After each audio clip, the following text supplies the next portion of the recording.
राम राम भाइयों। जय श्री कृष्णा। आप सभी का स्वागत है हमारे YouTube channel study with Riyansh पर। आप सभी लोग कमेंट करके बताइए कैसे हैं। आशा करते हैं मस्त होंगे, स्वस्थ होंगे, जबरदस्त होंगे। आज का टॉपिक रहेगा प्राचीन इतिहास। इसमें इस सेशन में कुछ वन लाइनर हैं और कुछ प्रीवियस ईयर क्वेश्चन पेपर लेके आए हैं जो कि हर एग्जाम के लिए बहुत ही महत्वपूर्ण हैं।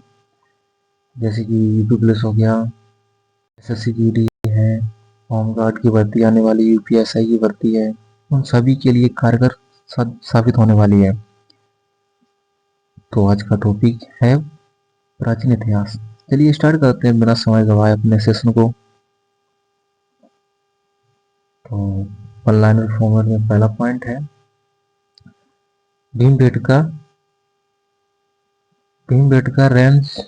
भीमबेटका के रॉक सेल्ट किस तलहटी में स्थित है?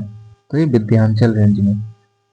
मध्य प्रदेश में गुफा ऐतिहासिक गुफा चित्र भित्तियों तथा बेहतरीन उदाहरण हैं इसके भीमबेटका के। भीमबेटका किसके लिए प्रसिद्ध है? तो किसके लिए प्रसिद्ध है? गुफा शैल चित्र के लिए। अगला पॉइंट है किस हड़प्पा स्थल भवन निर्माण कच्ची ईंटों का प्रयोग हुआ? तो किसमें हुआ? कालीबंगन में। अगला पॉइंट है अपना किस नवपाषाणिक स्थलगत निवास के प्रमाण मिलते हैं पुरुषों से? अगला पॉइंट है पुरातात्विक अवशेष के रूप में काले रंग की चूड़ियां, अग्निकुंड, हल, जुते हुए खेत, युगल समाधान में से कौन से तत्व कालीबंगन से नहीं पाए गए? तो आपको बताना इन सभी तत्वों में से कौन सा तत्व, कौन सी चीज जो कि कालीबंगन से नहीं पाएगी? तो वो है युगल समाधान। अगला पॉइंट है लोथल, दमाबाद, सुरकोटदा, धोलावीरा में से कौन सा हड़प्पा स्थल गुजरात में स्थित नहीं था? तो ये कौन सा स्थित नहीं था? दमाबाद। चलिए आगे बढ़ते हैं अपने पॉइंट पर।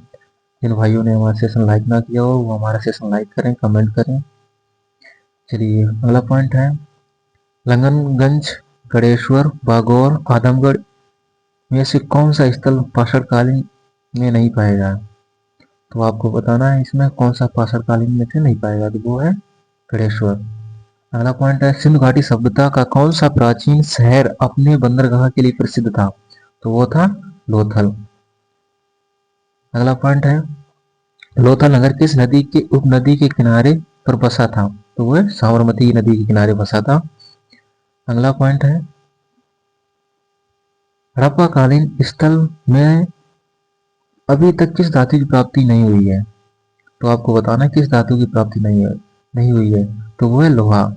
कांसे और तांबा, चांदी, सोना इनकी इसमें खोज हो चुकी थी, खोज लोहा की नहीं हुई थी। अगला पॉइंट है सिंधु घाटी सभ्यता कौन सा एक स्थान रावी नदी के किनारे स्थित था? तो वो था रावी नदी के किनारे हड़प्पा। अगला पॉइंट है सिंधु घाटी सभ्यता की लिपि थी, यह लिपि अपठनीय थी जो कि अभी तक नहीं पढ़ी गई है। अगला पॉइंट है लघु पाषाण काल क्या होते थे? लघु पाषाण क्या होते थे? लघु पाषाण पत्थर के औजार होते थे। अगला पॉइंट है अपना हड़प्पाकालीन स्तर रोपड़ किस नदी के किनारे था? तो रोपड़ किस नदी के किनारे था? सतलज नदी के किनारे। अगला पॉइंट है हड़प्पा, मोहनजोदड़ो तथा लोथल में सिंधु सभ्यता का कौन सा स्थान भारत में स्थित है? तो वह लोथल। अगला पॉइंट है कौन सी एक विशेषता सिंधु घाटी सभ्यता के प्रमुख शहरों के समान विशेषता नहीं थी? तो वो थी सिंचाई की नहरें। अगला पॉइंट है हड़प्पा सभ्यता के लोग थे शहरी। अगला पॉइंट है सिंधु घाटी सभ्यता में धोलावीरा स्थल भारत किस राज्य में स्थित था? तो वो था गुजरात के कच्छ में। अगला पॉइंट है सिंधु घाटी सभ्यता के स्थानों धोलावीरा, मोहनजोदड़ो, चंद्रदुर्ग तथा हड़प्पा इसमें से किस सिंध मरुस्थल के रूप में जाना जाता है? तो वह सिंध का मरुस्थल के रूप में जाना जाता है, वो है मोहनजोदड़ो। अगला पॉइंट है सिंधु घाटी सभ्यता कौन सा एक स्थान लूनी नदी के किनारे पर स्थित था? वो था धोलावीरा। अगला पॉइंट है युगल सावधान फारस की मोहरें बंदरगाह एवं उत्तम किस्म के जौ में से कौन सा तत्व पुरातात्विक अवशेष के रूप में लोथल में नहीं पाया गया। तो आपको बताना है इसमें लोथल में कौन सा नहीं पाया गया। तो इसमें लोथल में उत्तम किस्म के जौ नहीं पाए गए। अगला पॉइंट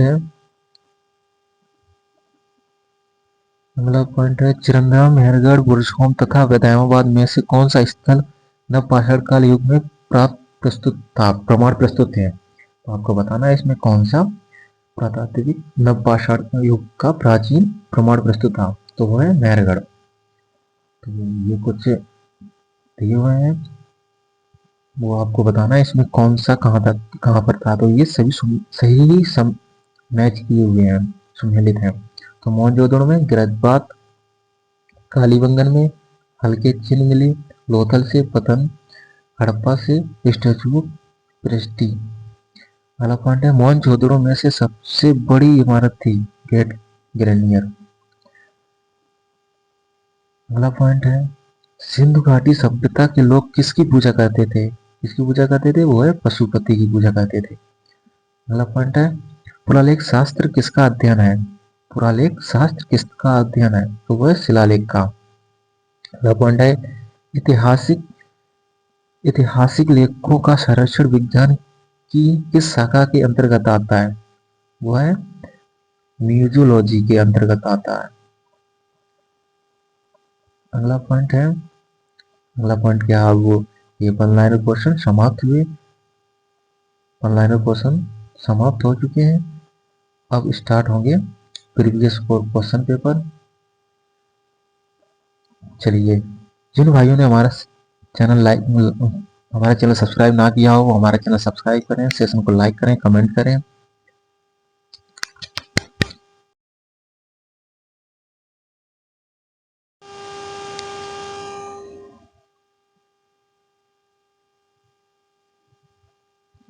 चलिए, अब ये कुछ प्रीवियस क्वेश्चन है जो कि प्राचीन इतिहास से संबंधित है। ये भी सफिशिएंट है, 20 क्वेश्चन लिए हुए हैं, आप सभी को बताने हैं कैसे हैं। चलो, आप सभी को आंसर देना है कमेंट में हर प्रश्न का। तो प्रश्न नंबर फर्स्ट है इतिहास के आरंभिक काल को निम्नलिखित में से क्या कहा जाता है। आप सभी को बताना है इतिहास के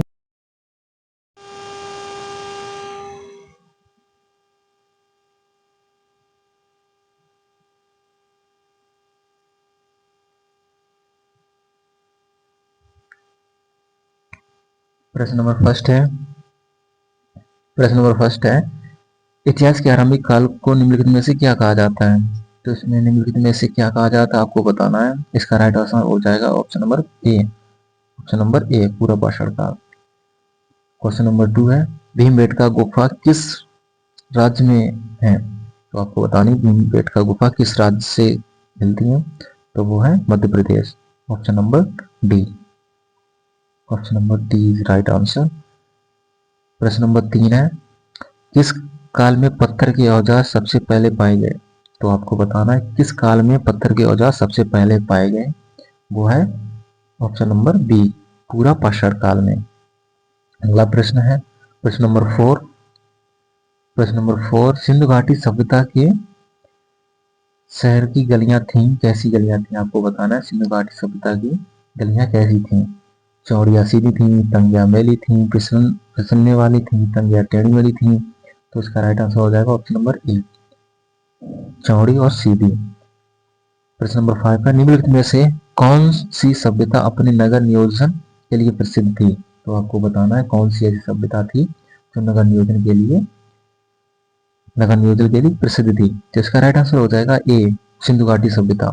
प्रश्न नंबर 6 है हड़प्पा और मोहनजोदड़ो के खंडर निम्नलिखित में से किस नदी के तट पर पाए जाते हैं। तो आपको बताना है मोहनजोदड़ो और हड़प्पा के खंडर किस नदी के किनारे से पाए जाते हैं। तो वो है हड़प्पा किस नदी के किनारे था, रावी नदी के किनारे।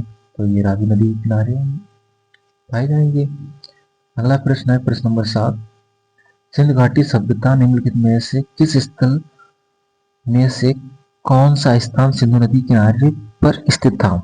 तो आपको बताना है सिंधु घाटी सभ्यता का कौन सा स्थल सिंधु घाटी नदी के किनारे स्थित था? तो इसका राइट आंसर हो जाएगा सिंधु नदी के किनारे मोहनजोदड़ो था। प्रश्न नंबर 8 है, सिंधु घाटी सभ्यता की लिपि कौन सी थी? तो आपको बताना है सिंधु घाटी की सभ्यता थी जो उसकी लिपि कौन सी थी?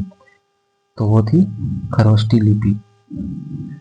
अगला प्रश्न, प्रश्न नंबर 9, मोहनजोदड़ो का स्थानीय नाम क्या था? मोहनजोदड़ो का स्थानीय नाम क्या था आपको बताना है कमेंट में।